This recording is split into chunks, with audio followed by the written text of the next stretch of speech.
Leute und willkommen zu einem neuen Video von mir. Heute möchte ich mit euch über chronischen Stress sprechen und wie wir Menschen häufige Denkfehler im Alltag vermeiden können. Mich würde übrigens auch interessieren, wie ihr mit Stress umgeht, deswegen würde ich mich mega über einen Kommentar freuen oder über ein Like von euch. Ich habe insgesamt 6 verschiedene Fehler vorbereitet, in denen ich mich selber oft erwische und ich denke auch, dass jeder von uns die Fehler schon mal gemacht hat und die absolut unnötig sind. Deswegen fangen wir doch direkt mal an und ich erkläre euch, was der häufigste Fehler ist.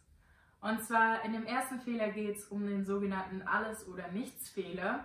Und der besagt eben, oh, ich brauche unbedingt eine 1,0, ansonsten bin ich ein Versager. Mit so einer Einstellung reinzugehen, ist schon mal komplett falsch, weil zum Beispiel Note 1,1 oder 1,8 oder 2 ist genauso gut und man kann da stolz auf seine Leistung sein. Wichtig ist eben, dass ihr das Prinzip von einem Test auch versteht, denn ein Test fragt nämlich dein Wissen ab in den verschiedensten Fragen und Antwortmöglichkeiten, die ihr haben könnt. Ja? Manche finden Kreuzen besser, manche finden offene Fragen besser.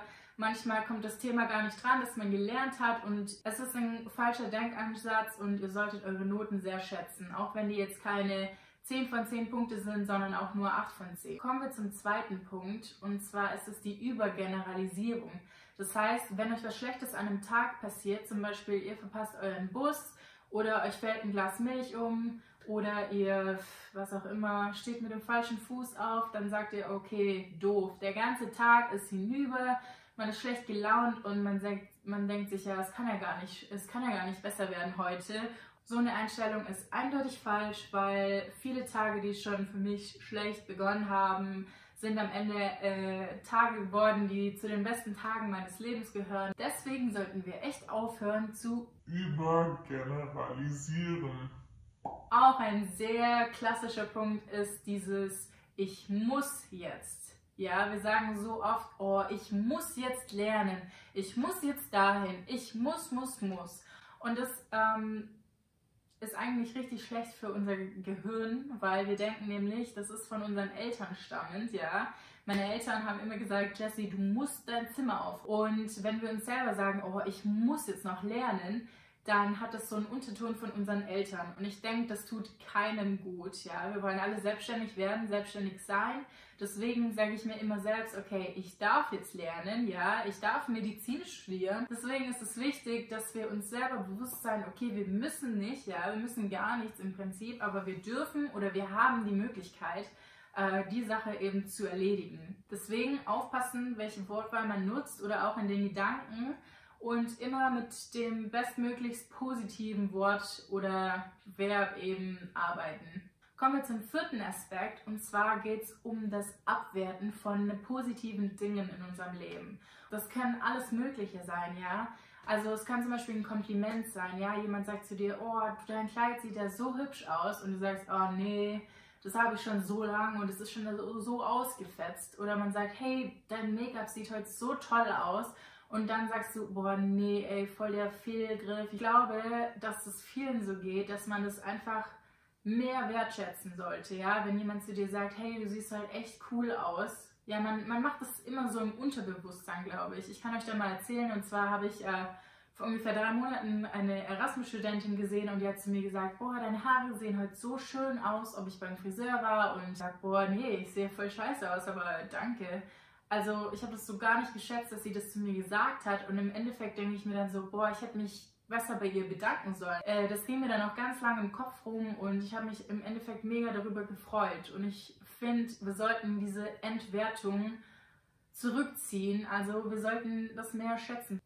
Kommen wir zum 5. Punkt, die Zukunft vorhersehen. Ich erwische mich da auch ganz oft und denke mir so, boah, die Party wird doch so langweilig werden oder ich denke mir so, ja komm ey, gar keinen Bock auf nächste Woche, wie das alles werden soll mit dem Lernen oder zu sagen, oh, ich werde durchfallen, ich werde die Prüfung nicht bestehen, ich habe zu wenig gelernt.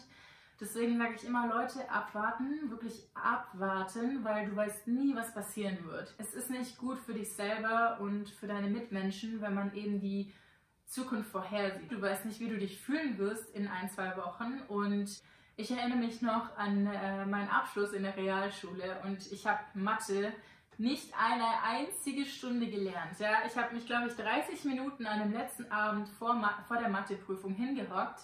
Dann bin ich in Tränen verfallen und habe gesagt, boah, ich werde meinen Abschluss nicht schaffen, ich kann nicht aufs Gymi gehen.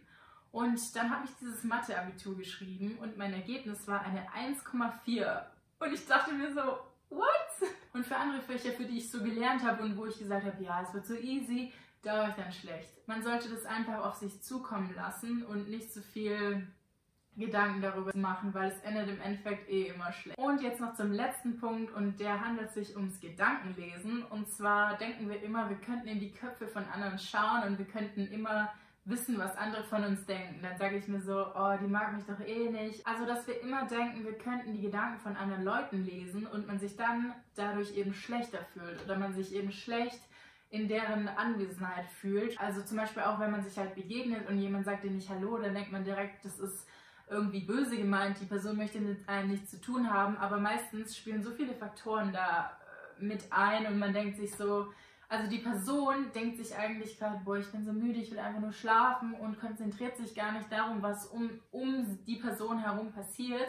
Und dann fühlen wir uns eben angegriffen, weil klar, wir denken, oh, die Person mag einen nicht, dabei ist was ganz anderes im Kopf. Und wieso erzähle ich euch das jetzt alles? Weil wir können mit diesen Gedanken eben verschiedene Sachen anstellen. Erstens, wir können fragen, okay, was ist passiert? Warum fühle ich mich jetzt gerade so? Was passt nicht? Ja, dass man das hinterfragt und dass man sich damit eben auseinandersetzt mit den Gedanken, wie man jetzt darauf kommt, warum könnte Person A jetzt was Schlechtes von mir denken und dass man die Sachen eben hinterfragt. Dann kann man sich natürlich auch fragen, okay, was sind jetzt eigentlich die Facts? Also was weiß ich nicht, wo kann ich mich verbessern und wie kann ich in Zukunft eben damit umgehen? Und wenn man sich dann immer noch schlecht fühlt oder man immer noch diese Denkansätze hat, dann ist es okay. Also es ist okay, nicht okay zu sein. Und ich finde, das ist auch ganz, ganz wichtig in der heutigen Zeit, dass man einfach auch mal einen schlechten Tag hat, dann ist es halt auch so. Aber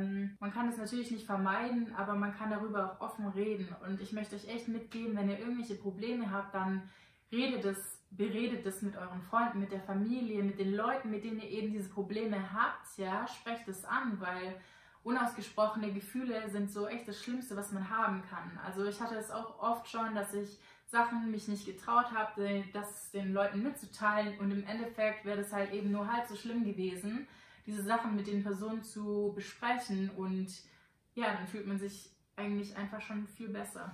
Okay Leute, das war jetzt das Video zum Thema Gedankenfehler und wie man chronischen Stress vermeiden kann. Ich würde mich über ein Like von euch freuen oder wenn ihr mich abonniert und wir sehen uns beim nächsten Mal.